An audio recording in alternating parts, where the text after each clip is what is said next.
Wan Sehan atau Habib Syaihon bin Mustafa Al-Bahar.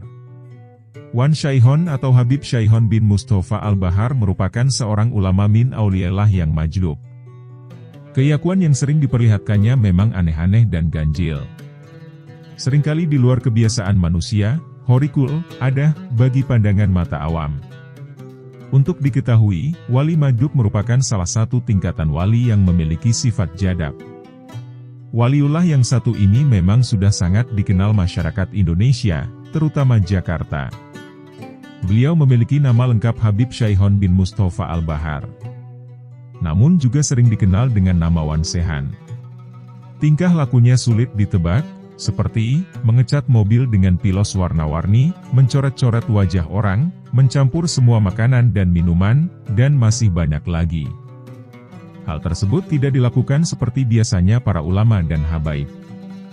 Istilah jadzab ini mungkin bagi sebagian orang awam yang belum mengetahui dunia, atau ilmu tasawuf masihlah sangat asing terdengar. Sifat jadzab dalam kehidupan sehari-hari boleh dikatakan sifat yang nyeleneh yang terkadang cenderung seperti orang yang kehilangan akal sehatnya. Habib Syaihon merupakan seorang ulama min auliyaillah yang majzub. Keyakuan yang sering diperlihatkannya memang aneh-aneh dan ganjil. Seringkali di luar kebiasaan manusia, horikul, ada, bagi pandangan mata awam. Salah satunya ketika Habib Syaihon menghadiri peringatan Maulid Nabi Muhammad SAW pada saat Mahalul Qiyam sedang berlangsung. Habib Syaihon hanya duduk dan nampak asyik makan. Ia mengacak-acak hidangan yang ada di hadapannya. Para jamaah yang mengerti dan memahami beliau tentu mendiamkannya saja dan tak ada yang menegurnya. Berikut ini kisah-kisah yang menceritakan karomah dari Wan Sehan. Wan Sehan dan marbot musola. Pada sore hari saat waktu maghrib telah tiba, seperti biasa para jamaah akan melaksanakan sholat maghrib di musola atau di masjid. Pada saat itu Wan Sehan berada di salah satu musola. Yang lebih mengherankan lagi, sewaktu adzan maghrib berkumandang, Wan Sehan membawa gitar dan teriak-teriak tepat di depan musola. Ini dilakukannya pada saat jamaah akan melangsungkan salat maghrib. Kelakuannya membuat marah sang marbot musola. Dengan lantang sang memarahi Habib Syaihon habis-habisan. Akan tetapi Habib Syaihon malah menjepit leher marbot tersebut dan dibenamkan ke dalam ketiaknya. Tiba-tiba marbot tersebut menangis sambil mengatakan, "Saya lihat Mekah. Saya lihat Ka'bah." Sang marbot pun kemudian meminta maaf. Dan ternyata, saat itu memang belum masuk waktu salat maghrib. Kekasih atau waliullah yang satu ini memang sudah sangat dikenal masyarakat Indonesia, terutama Jakarta. Dia memiliki nama lengkap Habib Syaihon bin Mustafa Al-Bahar. Namun juga sering dikenal dengan nama Wan Sehan. Tingkah lakunya sulit ditebak, tidak seperti biasanya para ulama dan habaib. Beli mobil Toyota Fortuner pakai daun. Salah satu cerita tentang hal unik dari Wan Sehan dikisahkan oleh Ustadz Jaka Tingkir. Pernah suatu hari Wan Sehan menghadiri acara Maulid Nabi di Masjid Nurussalam di samping rumah Ustadz Jaka Tingkir.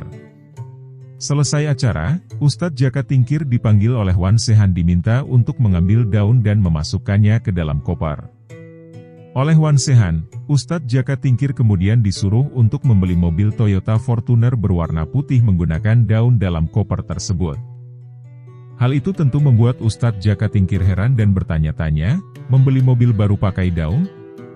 Meski begitu Ustadz Jaka Tingkir akhirnya tetap berangkat ke dealer untuk membeli mobil yang diminta Wan Sehan dengan membawa koper berisi daun tersebut. Namun siapa menyangka, sesampainya di dealer Ustadz Jaka Tingkir tercengah dengan isi dalam koper. Bagaimana tidak, koper yang tadinya berisi daun itu tiba-tiba isinya sudah berubah menjadi penuh dengan uang. Ustadz Jaka Tingkir akhirnya membeli mobil itu dan membawanya pulang ke hadapan Wan Sehan. Wan Sehan pun lantas mencoret-coret mobil barunya itu dengan pilok warna-warni. Orang-orang meyakini ada hikmah di balik tindakan Wan Sehan itu. Di antaranya agar menghilangkan rasa bangga akan duniawi. Wan Sehan juga beberapa kali diketahui mencoret-coret mobil milik orang lain, di mana pemilik mobil justru senang dengan hal itu. Mengisi BBM dengan air comberan. Suatu hari Wan Sehan hendak keluar rumah, akan tetapi kondisi mobil perlu diisi bahan bakar layaknya mobil-mobil pada umumnya, akan tetapi cucu Wan Sehan mengatakan mobilnya tidak ada bensinnya karena kehabisan. Wan Sehan meminta cucunya untuk mengambil sebuah ember, dan mengisi ember tersebut dengan air comberan. Kemudian Wan Sehan menyuruh memasukkan air comberan tersebut ke tangki mobil Fortunernya. Wan Sehan langsung menyuruh cucunya menyalakan mobil tersebut dan mobil langsung jalan, dan selama perjalanan sampai pulang mobil yang ditumpangi Wan Sehan dalam kondisi baik-baik saja dan tidak mogok. Penjual es cendol laris manis. Kisah lain lagi, ada seorang tukang es cendol di Madrasah Al-Watoniyah Klender, Jakarta Timur. Esnya diambil segelas tanpa permisi, apalagi bayar. Namun si tukang es hanya geleng-geleng kepala tanpa komentar. Sempat dia ingin mau marahi Habib Syaihon itu, namun diberitahu seorang satpam yang mengenal Habib Syaihon, lalu si tukang es hanya bisa diam. Begitu selesai, tak berapa lama setelah Habib Syaihon pergi, segerombolan orang entah dari mana memborong semua es cendolnya dengan bayaran yang lebih, hingga dia tidak perlu lagi berjualan hingga larut malam. Benar-benar laris manis. Berada di dua tempat dalam waktu yang sama. Menurut seorang kerabat Habib Wan Sehan, bahwa untuk dapat bertemu dengan beliau mudah saja, asalkan punya niat yang baik untuk bersilaturahim, karena Habib Wan Sehan sering berpindah tempat dan bahkan berada di dua tempat pada waktu bersamaan secara gaib. Suatu saat sang Habib berada di makam ayahnya, pada saat yang hampir bersamaan juga berada Masjid Baidho di Lubang Buaya, Jakarta Timur dan terkadang ada di Gang Nangka Bintara. Kadang kerabat atau santrinya menceritakan dua pertemuan dengan Habib Wan Sehan dalam waktu bersamaan. Karena memang hanya orang-orang yang soleh dan punya niat yang baik yang dapat berjumpa dengan beliau. Apapun kata-kata Habib Syaihon dan kelakuannya jangan diterjemahkan dan diartikan seenaknya karena yang tahu maksudnya hanya Allah Subhanahu wa Ta'ala. Habib Wan Sehan menghilang.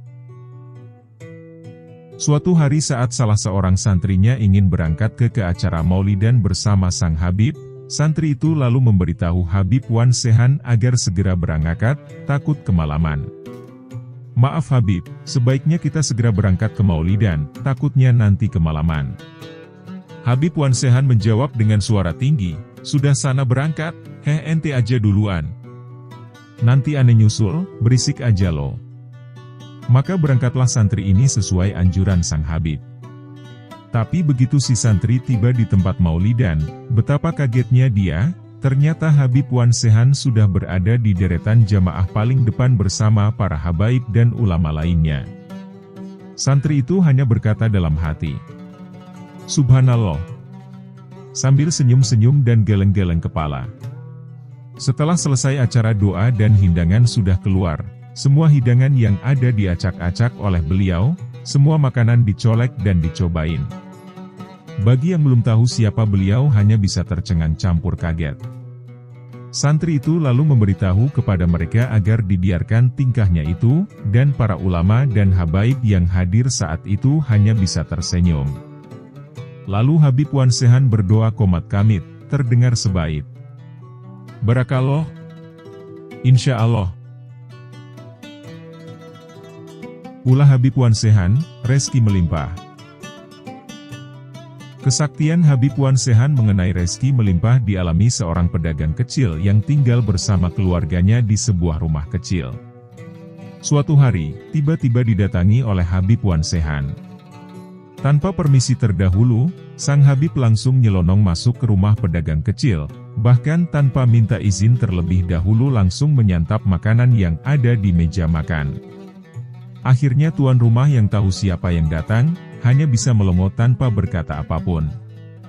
Kemudian setelah selesai menyantapnya sang Habib pun pamit, sambil berkata, maksihya, Assalamualaikum. Heran dan tak habis pikir, tuan rumah hanya bisa melongo dan menjawab salam sang Habib. Anehnya dan atas izin Allah, tak berapa lama kemudian si keluarga miskin pedagang kecil itu mendapatkan rezeki yang tak disangka-sangka dan kini mereka menjadi pedagang besar dan kaya raya. Wan Sehan dan Jawara Kebal. Saat itu, seseorang diminta mengantarkan tetangganya ke suatu tempat, ternyata Wan Sehan ikut juga. Tiba-tiba begitu mobil mau jalan, ia ditoyor dari belakang. Bahkan ia dipukuli sampai bonyok. Seorang tetangga yang melihat kejadian itu berusaha mengingatkan, "Jangan digebukin Wan, entar anak orang mati bagaimana? Biarin dia mati. Ngaku manusia tapi sholat kagak, maksiat doyan," jawab Wan Sehan. Padahal orang itu adalah Jawara Rorotan, dekat Marunda. Tak sampai di situ, di lain cerita, seorang sopir yang bekerja di salah satu pool truck trailer besar di Jakarta Utara itu punya cerita lain bahkan lebih parah dari kejadian pertama.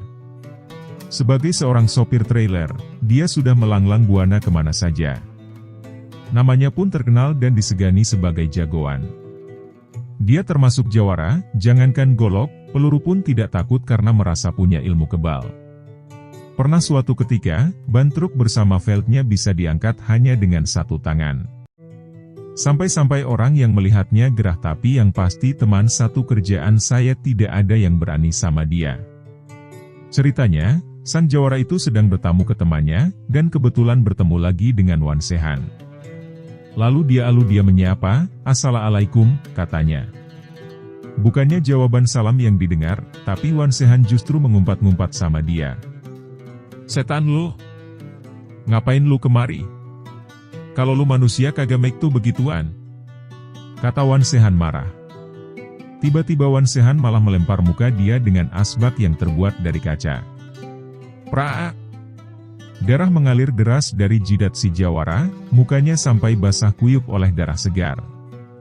Padahal ia sudah belajar ilmu kebal bahkan tidak mempan ditembak. Takut, heran bercampur malu, tanpa basa-basi dia langsung nyelonong pulang ke rumah. Sampai di rumah dia langsung tidur. Baju yang terkena darah bekas lukanya itu hanya digantung di atas tempat tidur tanpa dibersihkan terlebih dahulu. Tapi saat bangun tidur, terjadilah keanehan. Muka yang tadinya sobek, tiba-tiba kembali licin, bersih tanpa ada bekas luka. Setelah kejadian itu dia langsung bertobat. Ilmunya sekarang sudah rontok. Dan alhamdulillah setiap dengar suara azan, sekarang dia langsung berlari ke masjid untuk menunaikan sholat. Baju bekas darah akibat dianiaya Wan Sehan itu pun hingga kini masih dia simpan. Kesaktian Habib Wan Sehan tentu merupakan hal yang sulit dicerna oleh akal manusia. Karomah yang diberikan Allah kepada hamba pilihannya, dalam pandangan masyarakat umum merupakan sebuah keanehan, tapi tidak bagi orang-orang yang selalu berada di jalan yang benar. Jangan lupa subscribe, like, komen, dan share, serta aktifkan lonceng pemberitahuan, untuk mendapatkan video terbaru dari Tutur Kata.